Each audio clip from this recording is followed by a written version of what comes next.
பவுனதி சந்தில நின்றுனாங்க நிக்கம். ஒரு அம்மா மறிக்க அந்த அம்மா கிட்ட போய் நின்று ஒரு ஓட்டக்காரால் வந்தாரு. அந்த ஓட்டோட ஒரு கும்பல இருந்தாவும் எவ்வளத்துக்கு போறீங்கன்றது நாங்க சொன்னோம், டவுனுக்கு சொன்னோம். சரி ஏறுங்க வேண்டாரு. எவ்வளவு எடுப்பீங்கன்னு கேட்டேன். எங்கள்கிட்ட காசு இல்லைன்னு சொல்லி 100 ரூபாயாமன்னு சொன்னாரு. சரியன்றோ நான் கொண்டு ஏறணும். ஏறுது போயிட்டு அந்த அம்மா ஹாஸ்பிட்டல்ல இறங்கிட்டாவும். இறங்கினோன்னு எங்களை எவ்வளத்துக்கு போறீங்கன்னு கேட்டாரு. சத்தார் ரோட் அடியில விடுங்கன்னு தெரியன்ற ஒரு சத்தார் ரோட்ல விட்டு போட்டு அவ சொன்னா அந்த பொம்பளை நான் சாரி எடுக்க போறேன்டாவும். சாரி எடுத்துட்டு வந்து நீங்க வாங்கலாம் ஆண்டாவும். சரியன்றோ நான் கடைக்கு போய் 24,000 ரூபாய் காசு இட்டு கட்டி போட்டு மோதிரம் மூண்டு அடை எடுத்துட்டு திரும்பி வந்து அவர் அந்த ஓட்டக்காராளு கோல் பண்ண கோல் பண்ணி சொன்னாவும் மணி அவர் சொன்னாரு மணிக்கூட்டு கோபுரடி அந்த பிள்ளைய கூட்டிட்டு வாங்கன்னு.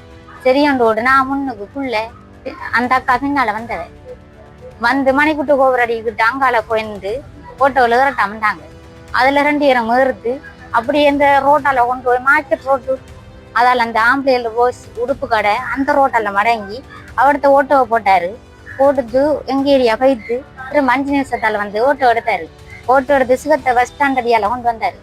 கொண்டு வந்து அப்படியே கொண்டு போகல விளையாட பழத்தால போகல அந்த பொம்பளை 3 ஜூஸ் போத்தல் எடுத்தாவும்.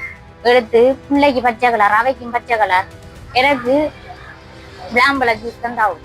ஆனா அவையும் குடிச்சாவும் பிள்ளையும் குடிச்சிட்டு நானும் குடிச்சிட்டு போனோம். போய் பவுனதீவு சந்தில அவ இறங்கினாவும். அந்த பொம்பளை இறங்க இன்னொரு ஆள் அண்ணா தாக்கத்தியோட ஏறினாரு. ஏறி நாங்கட்டன் என்ன அவரு தாக்கத்தியோட ஏறுறாருன்றது அவரு இது அவங்களோட வீட்டை புல்லு கிடக்கா மாட்டுக்கு புல்லு அறுத்து கொடுக்கணுமா என்று ஏறிக்காருன்னு சொன்னாரு.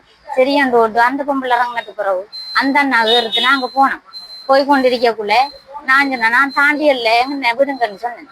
சரியாமண்டாரு. சரியாண்டு விட்டு அந்த கண்ணன் கூட சந்தியால போகக்குள்ள மாறினாரு. மாறி சொன்னாரு அவரை கொண்டு விட்டு போட்டு அவங்கள விடுவாண்டாரு. சரியாண்டு சொன்னான். சரியாண்டு சொல்லி அந்த பரிச்சனை மாற எனக்கு ஒன்றும் தெரியா. அவ்வளவுதான். அதுக்கு பிறகு கிணத்துக்குள்ள கிடந்து காலையில எத்தனை மணி என்று தெரியும் எனக்கு. வீட்டை வெள்ளம் ஏறுது கட்டில மேல அண்ணாந்து பார்த்தேன் வானம் தெரியுது. என்னடா வானம் தெரியுதுன்ற ஒரு கட்டையில காலை வச்சுட்டு இருந்து கீழே ஒரு தரம் முழுவனம் கீழே அப்படியே நினைச்சு கீழே வைத்தேன். திரும்ப அடுத்த தரம் எழும்பி திரும்ப அடுத்த தரம் கீழே கொண்டேன். திரும்ப நினைக்கிறேன் ஃபுல்லா மூடி படுத்து 3வது தரம் மூடி எழும்பினேன். எழும்பி பிடிச்சிருந்து அம்மா அம்மாண்டு மூடி சத்தம் போட்டான். ஒருத்தரம் இல்லை. மர அவரை கூப்பிட்டு கத்துனேன். வாங்க மீன் பிடிக்க போனேன். என்ன சரிங்க எவ்வளவு மீன் பிடிக்க என்று கத்துனேன். மர புள்ளாண்டு கத்துனேன். மர அதுக்கு பிறகு 6 தெரியா வந்து கவுத்த போட்டு இழுத்தது எடுத்த மட்டும் தெரியும்.